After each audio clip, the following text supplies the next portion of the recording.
Hey everybody, this is Matthew Poes of Poes Acoustics, and I'm answering questions. So Commander Russell's 2612, who I believe has been a longtime fan of mine and Gene's, because I know that name. Great video. I'm not 100% sure what he's referring to yet. Sorry. I have to go back. Probably the ported versus sealed. So I'm using 4 JTR RS1s in my room, and the deep bass is amazing. I would never see myself going back to ported due to room gain. One issue I think people are running into now is our beloved JTR RS1s have gotten so expensive, and more recently, they stopped offering the passive version, separate amps, because there is the RTJ version, which is huge money. What are people building rooms now supposed to do for affordable subwoofers, especially passive ones, because with waveforming, it gets very cumbersome to have hang-powered subs. All right, so in terms of the JTR, Jeff's a friend, and I can't throw him under the brush because I actually know what was going on that led to the need to increase the price of those subwoofers. So all of you know, during COVID, everything got more expensive, and there was a number of reasons for it. Gouging was not one of them for the vast majority of manufacturers. Jeff definitely not. See, I think all of you would agree. All of us in the industry have a right to make a living off of what we do. Now, you may not like the idea that we're making such a huge living that we're driving around in Ferraris and Rolls Royces, but Jeff doesn't, and I don't, and most of the people I know that don't. The guys, by the way, I've heard those comments made about the per-listen guys, not even close. Like, the cost of that product is not leading to anybody getting rich. It's what it costs to produce the product, period. And the same thing is true for Jeff's subwoofers. The cost of producing those subwoofers went way up. So remember that steel got way more expensive. Wood got way more expensive. Now, why did steel and wood get more expensive? I heard a lot of people making reasons up that didn't really follow what really happened. It didn't make a lot of sense. So COVID hits, and businesses ended up needing to close down for periods of time, interrupting their ability to do what they do to manufacture. So when it comes to wood, you've got loggers who have to go out. Canada was one of the hard-hit areas, actually, but you've got the Baltic region, and you've got Canada, where a lot of the Baltic birch type wood comes from. Baltic birch doesn't all come from the Baltic region. There's also equivalent quality plywoods, like apple plies, that come from Canada. And those are the two biggest suppliers. And the US is also a supplier to a lesser extent, had the same issue. And China, for that matter. So a lot of countries put in place safety protocols, and even if the country didn't do it, the businesses did, because they couldn't have all their employees get sick, and then they were really down. In some cases, that did happen too. Employees were getting sick quite frequently and couldn't come to work. So loggers are going out, and they're cutting the wood down, right? And then the wood has to get processed. And then all of a sudden, half the loggers are able to go out, because half of them are sick, or none of them are able to go out. Even if it's just for a couple of days at a time here or there, it still was unusual. That was a very unusual event in our history. And as a result of that, it was causing these businesses to have to close down. On top of that, all over the world, everybody wanted more stuff because they were stuck home. And I know a lot of people tried to blame the checks that people were getting, but that actually was shown not to be one of the primary causes. Most of it was actually people just being home and needing more entertainment in their homes. And part of why we know that's true is it wasn't unique to the US where this happened. It happened throughout other countries like Canada, Mexico, and throughout Europe. It also happened in China, and they weren't getting checks. So it wasn't about that. It was really more people were home, and so they were looking for more entertainment while they were home to take their minds off of everything going on. So you had two things happening at the same time. And we all know what happens with what dictates pricing: supply and demand. Supply went down because there were less workers. Demand went up because people were stuck home and wanted more stuff. So for speaker manufacturers universally, all of a sudden speakers became way more expensive to produce, like overnight. The other problem was, again, supply and demand. There were less people able to drive the ships over for transportation purposes or drive the trucks or any of that, but the ships were a big one coming from Europe and China. And because there was higher demand, there was more competition for loading up those containers. And so what would happen is that it always was kind of a bid process, but there was so much supply relative to demand that the pricing was relatively fixed. It went up a little bit, but it wasn't a big deal, and you could predict what your costs were going to be.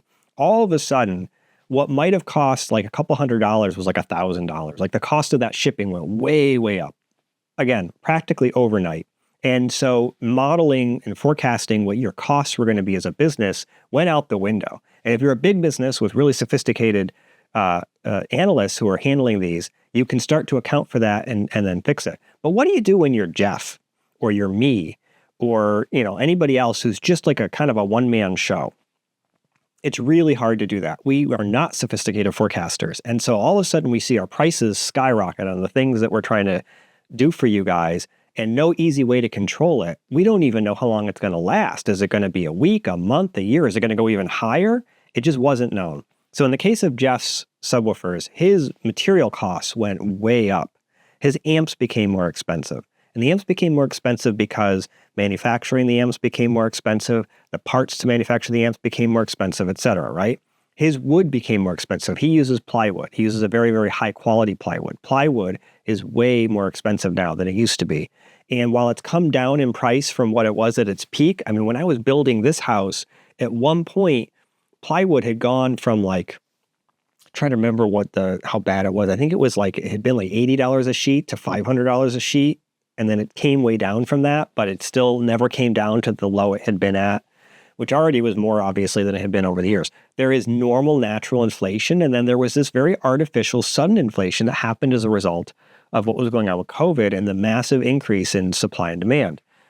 So that made Jeff's subwoofers more expensive. It made everybody's subwoofers more expensive, but I think it hit people like Jeff who had low margins worse. So for those that don't understand, Jeff is using really good, really expensive parts and not charging all that much for those speakers relative to the cost of those parts. And he does that not because he's got some like amazing business model, but because he's a nice guy and he's just trying to produce the best speaker he can for the least money to be able to offer you guys something better. But he has to be able to make a living. He has to be able to make enough of a living to take care of his family and make the business sustainable.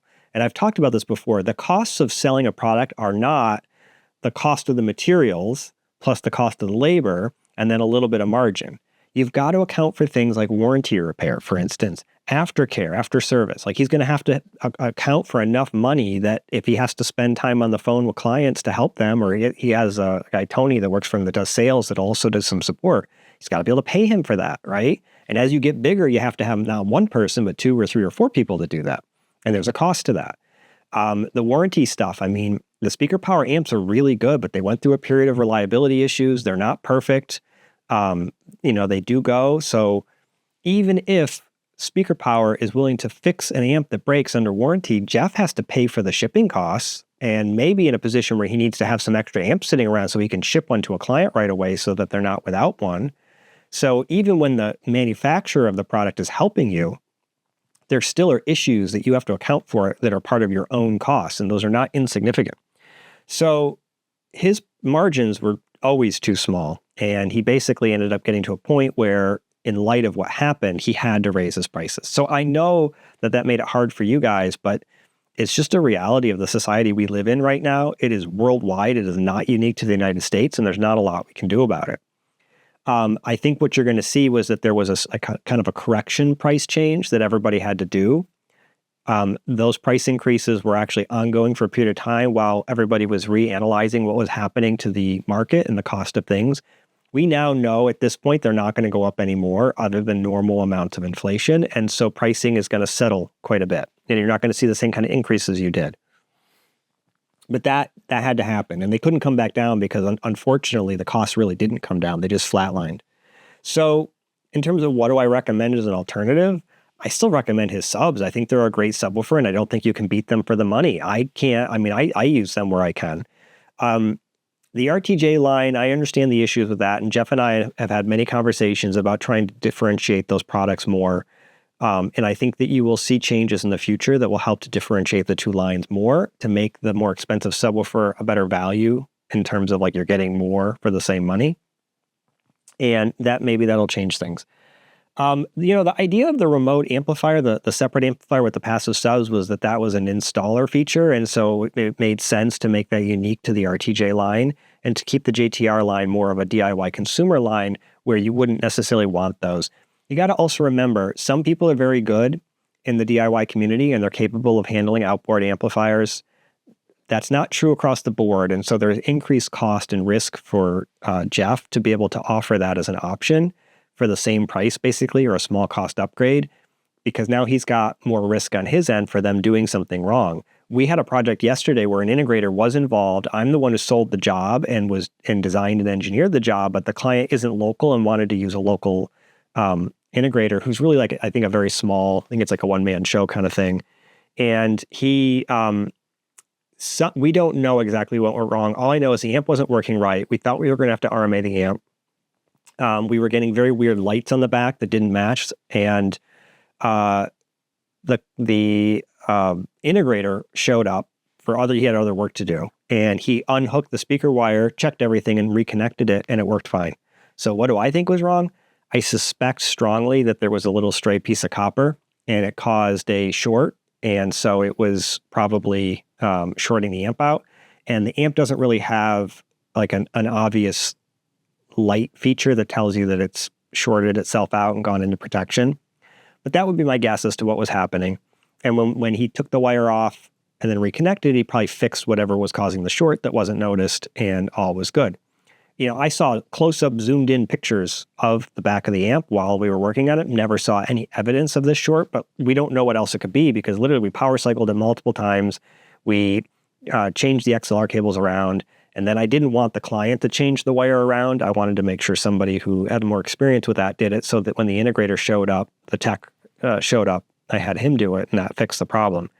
It wasn't loose or anything, just because people are wondering. There was definitely something wrong. The lights were not coming on correctly. There's a red light that's standby, and there's a green light that tells you it's on and engaged. You're getting power. And we were getting a situation where one of the amp modules showed no lights, and the other amp module showed both lights. And then you would change the switches around, and the lights would kind of flip around where one of them had a green light, the other one had a red light. That's not actually a lighting sequence it's supposed to do. So the most likely scenario was something else was wrong. And the thing was, the client, and at that point myself, because I wasn't there to really troubleshoot it, were concerned that the amp was broken. And, speaker power was involved and Jeff was involved. And the point of all this is that kind of a mistake is easy for a DIYer to do, a consumer to do, which is what the JTR line is for, and puts a lot of extra stress, as I said, on resources for Jeff. So I think that decision was actually a sensible decision. I understand not all of you liked it, but it just made it so that it was easier for him to manage what was coming in. Now, for waveforming, I understand what you're saying, but I don't know that it is all that much worse. So if you have powered subs, you need to apply power to all of them, and then you run XLRs. And if you have passive subs, you don't run XLRs and power, you run speaker cable.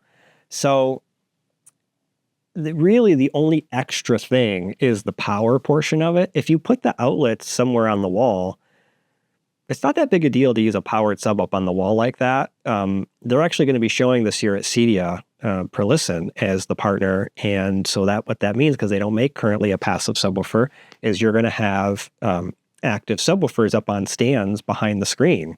And they're all active, and they've had to run power and XLR. And so I actually don't think that's a big deal. I wouldn't be too afraid of doing that. I like the idea of passive ones myself, but actually what I like is low profile passive.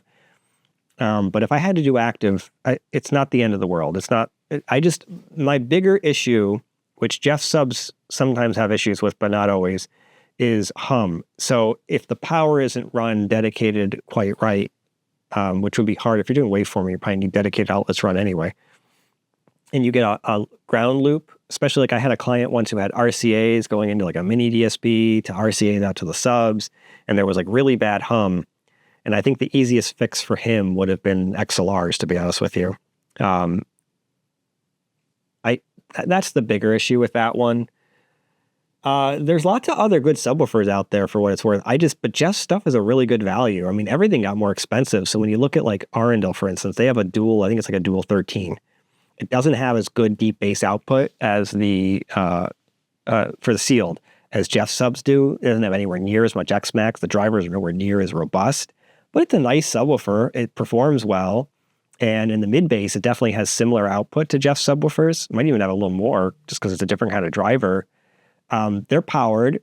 They've gotten pretty expensive. I keep doing this to you guys. I get on my phone and like look things up because I never remember it anymore. But let's see. So the JTR RS1 is $32.99, and you get deals on get discounts on multiples, right? And the Ascendo, gosh, I don't remember now. Even not Ascendo, I said that wrong. It means Ascendo. Ascendo makes a good sub. I didn't mean to say they don't, but that wasn't what I meant to look up. It's hold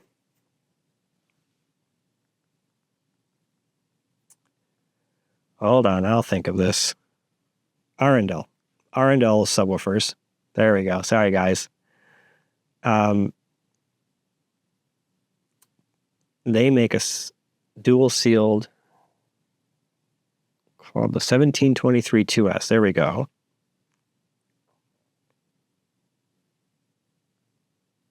What is the price on this thing right now? $24.99. So it's $2,500 versus what did I say? $3,200 or $3,300. Like, it is different, but like I said, I think the performance on Jeff Sub is better. It's also a more convenient package than this is. These are pretty big, right? What is the size? Yeah, goodness. Scrolling on my phone is not easy to do while I'm on a video here. Weird. Oh, that's because I'm looking at the ordering page. Because what is the Jeff Sub? I think is like 17 inches deep in its standard package, and which is nice for mounting up against a wall. Let's see, tech specs, dimensions. Here we go. 420 centimeters wide. Depth 50. That can't be right. Oh, 42. I can't read. 42 centimeters. So it's 50 centimeters deep. So 50 centimeters to inches is, 20 inches? So it's like a good 3 inches deeper. Yeah, about 20 inches, 19.7. So it's a good 3 inches deeper. That's actually not that much more. I mean, that's an option, I suppose. It's cheaper. As I said, Jeff Subwoofer is a better subwoofer. It's got way, way more X-Max. So in the base range below 35 hertz or so, you're going to get a lot more output. But, if you're just looking for something that's relatively similar performance for less money, I guess that's always a good option. I've used those and recommended them and had good luck with them when I can't get away with Jeff Subwoofers for whatever reason. Beyond that, I don't know. I mean, most of the stuff is going to be cheaper because it's just not as good. And I don't know that that's necessarily a better situation to be in. So, Commander Russells, I'm sorry. I know you don't like that the prices went up. I don't either. Trust me, on my end, it created a lot of headache, especially in the midst of it, when every time somebody would ask for a quote, my price was changing. It is what it is, and I think we just need to kind of get on with it at this point and accept it and move forward, and because there's nothing else we can do. A lot of the products that got more expensive remained a good value because everything got more expensive. So, hope that's helpful. Thanks for watching, and I hope you guys appreciate. I mean, I think I'm unusually honest about these aspects of the industry.